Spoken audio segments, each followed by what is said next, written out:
এই যে দেখুন, এক বাটি ময়দা দিয়ে কত সুন্দর স্ন্যাক্স বানিয়ে নেওয়া যায়। এই রকম সেম স্ন্যাক্সটি একবার বানিয়ে দেখুন, খেতে দারুণ লাগে। যেমন তৈরি করা সহজ, তেমন কিন্তু খেতেও ভারী মজার।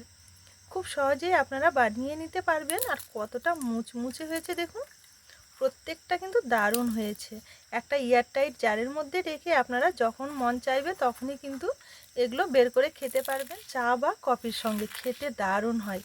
কতটা খাস্তার মুচমুচে হয়েছে দেখুন, মুখে দিলেই যেন মুচমুচ করবে।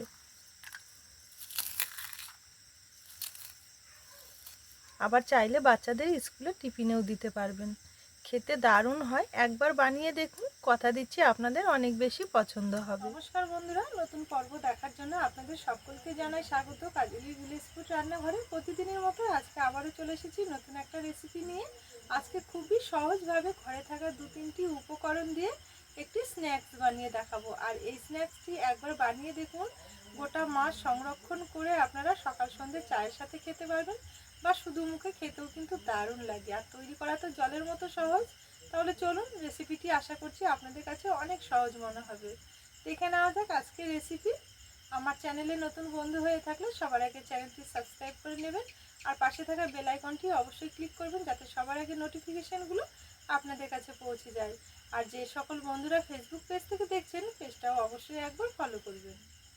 স্ন্যাকটি বানানোর জন্য সবার প্রথমে একটা ডো মেখে নেব। ডো মেখে নেওয়ার জন্য এখানে একটা বড় বাটি নিয়েছি। ডো মেখে নেওয়ার জন্য এখানে নিয়ে নেব এই ছোট বাটি মেপে ভর্তি ভর্তি 1 বাটি ময়দা। আচ্ছা, এখানে আমি 1 বাটি ময়দা ব্যবহার করছি। আপনারা চাইলে 1 বাটি ময়দা আর 1 বাটি আটা দিয়ে বা সমপরিমাণ আটা ময়দা মিক্স করেও কিন্তু করে নিতে পারবেন। এবারে এই ময়দার মধ্যে নিয়ে নেব সামান্য একটু লবণ। আজকের এই জলখাবারটা বা স্ন্যাকটা একটু নোনতা টাইপের হবে, সেই কারণে লবণটা একটু আন্দাজ বুঝে নিতে হবে। আর নিয়ে নেব সামান্য একটু কাঁচা জোয়ান, আর নেব সামান্য একটু কালো জিরে। এবারে নেব 1 চামচের মতো সাদা তেল ময়াম দেওয়ার জন্য। এবারে সব কিছু একসঙ্গে খুব ভালো করে একটু ময়াম দিয়ে নেব। এখানে ময়াম দেওয়ার জন্য আমি একটুখানি তেল ব্যবহার করেছি। আপনারা চাইলে ঘি বা বাটার দিয়েও কিন্তু ময়ামটা দিয়ে নিতে। আচ্ছা, এখানে যাইতেই ময়াম দিয়ে নিন না কেন, অবশ্যই একটু সময় নিয়ে ভালো করে একটু ময়াম দিয়ে নিতে হবে। আর যত ভালো ময়ামটা দেওয়া হবে, দেখবেন স্ন্যাক্সগুলো ততটাই কিন্তু একদমই মুচমুচে হবে। অনেক দিন পর্যন্ত কিন্তু খুব সুন্দরভাবে মুচমুচে থাকবে, খেতেও অনেক বেশি ভালো লাগবে। এই যে দেখুন, এখানে হালকা হাতে ঘষে ঘষে খুব সুন্দরভাবে ময়াম দিয়ে নিয়েছি। আর ময়াম দেওয়া ভালোভাবে হয়ে গেলে এভাবে হাত দিয়ে চেপে ধরলে দেখুন খুব সুন্দরভাবে এক জায়গায় জড়ো হয়ে যাচ্ছে। তার মানে বুঝে নিতে হবে ময়ামটা খুব সুন্দরভাবে দেওয়া হয়ে গেছে। এবারে এখানে অল্প অল্প করে জল দিয়ে খুব সুন্দরভাবে একটা শক্ত মতো ডো মেখে নেব। আর এই ডোটা কিন্তু একটু শক্ত মতো করে মেখে নিতে হবে, আর সেই কারণে কিন্তু জলটা বারে বারে দিয়ে ডোটা তৈরি করে নিতে হবে। একবারে জল দিতে যাবেন না, নইলে আবার কিন্তু বেশি জল পড়ে গেলে ডোটা নরম হবে। আর ডো যদি নরম হয় তাহলে স্ন্যাক্সগুলো কিন্তু তৈরি করার সময় একটু অসুবিধে হতে পারে। এই যে দেখুন, এখানে ডোটা খুব সুন্দরভাবে মেখে নিয়েছি। আর যে খুব একটা নরম করেছি তা কিন্তু না, একটু শক্ত মতো করে ডোটা মেখে নিতে হবে। এতে করে টিফিনগুলো তৈরি করতে কিন্তু খুবই সহজ হবে। আচ্ছা, আজকের স্ন্যাক্সগুলো তৈরি করব আমি ইনস্ট্যান্টভাবে, সেই কারণে কোনো রকমের রেস্টে রেখে দেবো না। এবারে এগুলোকে আমি 3 ভাগে ভাগ করে নেব।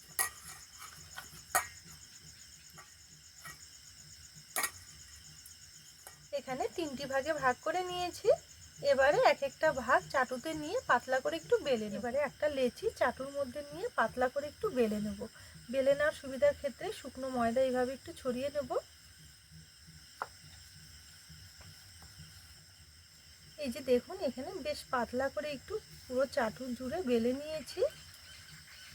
দেখে আপনারা নিশ্চয়ই বুঝতে পারছেন কতটা পাতলা করেছি। এইভাবে একটু পাতলা করে বেলে নিতে হবে। এবারে এখানে একটা সিপি নিয়েছি, এই সিপিটা দিয়ে খুব সুন্দরভাবে একটু গোল গোল করে কেটে নেব।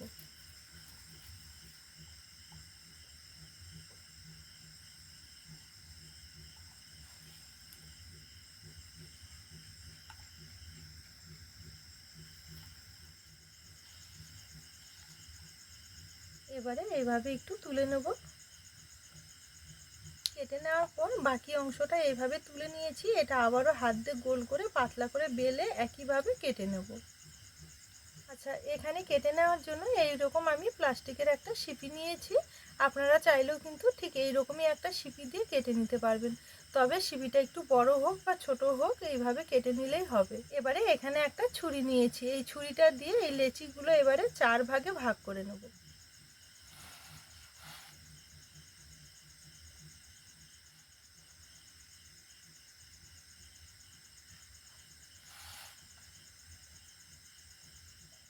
এই যে দেখুন, এখানে 4 ভাগে আমি কেটে নিয়েছি।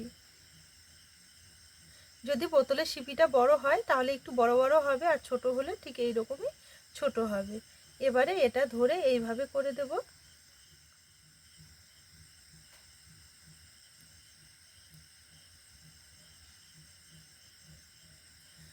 তৈরি করা কিন্তু খুবই সহজ। এই যে দেখুন, একটা তৈরি করে নিয়েছি, অনেকটা দেখতে সিম ফুলের মতো। আবারও একটা তৈরি করে দেখাবো। দেখুন, তৈরি করা কিন্তু খুবই সহজ। এই দিকটা ধরে এইভাবে একটু করে নিতে হবে, তারপরে এই দিকটা ধরে এইরকম। এই যে দেখুন, আবার একটা তৈরি করে নিয়েছি। এইভাবে সবগুলো প্রথমে তৈরি করে নেব।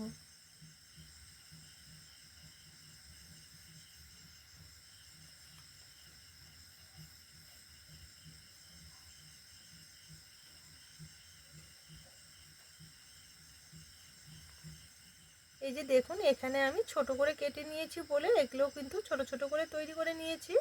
আপনারা যদি বড় করে একটু কেটে নেন তাহলে কিন্তু এগুলো একটু বড় বড় হবে। এগুলো তৈরি করা কিন্তু খুবই সহজ। এই যে দেখুন, খুব ঝটপটভাবে তৈরি করে নেওয়া যায়। একা হাতে 10-15 মিনিট সময় থাকলে কিন্তু অনেকগুলো তৈরি করে নেওয়া যাবে।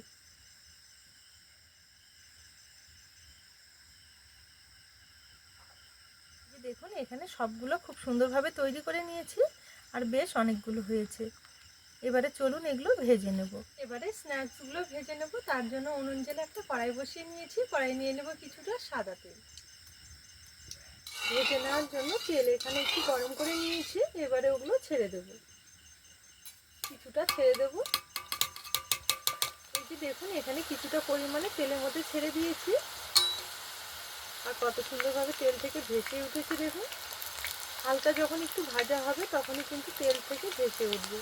এবারে এইভাবে একটু নেড়ে চেড়ে খুব সুন্দর একটা কালার করে ভেজে নেব। এই যে দেখুন, এখানে খুব সুন্দরভাবে একটা কালার করে ভেজে নিয়েছি। ঠিক যখন দেখবেন এরকম কালারটা আসবে তখনই কিন্তু তেল থেকে তুলে নিতে হবে।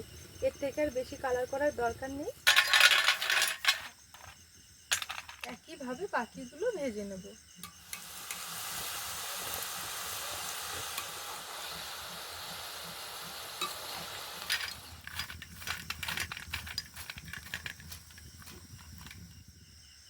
এখানে সবগুলো খুব সুন্দরভাবে ভেজে নিয়েছি। এক বাটি ময়দা দিয়ে দেখুন কতগুলো স্ন্যাক্স তৈরি হয়েছে। এই যে দেখুন কতটা সুন্দর লাগছে দেখতে, কালারটা কত সুন্দর এসেছে, আর প্রত্যেকটা কিন্তু দারুণ হয়েছে। একদমই খাস্তা আর মুচমুচে, কতটা মুচমুচে হয়েছে দেখুন। তাহলে বন্ধুরা, চায়ের সাথে খাওয়ার জন্য এই স্ন্যাক্সটি আপনাদের কেমন লেগেছে অবশ্যই কিন্তু একটা কমেন্ট করে জানাবেন। রেসিপি ভালো লেগে থাকলে সবসময়ের জন্য আমার চ্যানেলের পাশে থাকবেন। আজকের জন্য রেসিপি এখানেই শেষ করলাম। আবারও ফিরে আসবো পরের দিন নতুন রেসিপির সাথে। ততক্ষণের জন্য আপনারা ভালো থাকবেন, সুস্থ থাকবেন।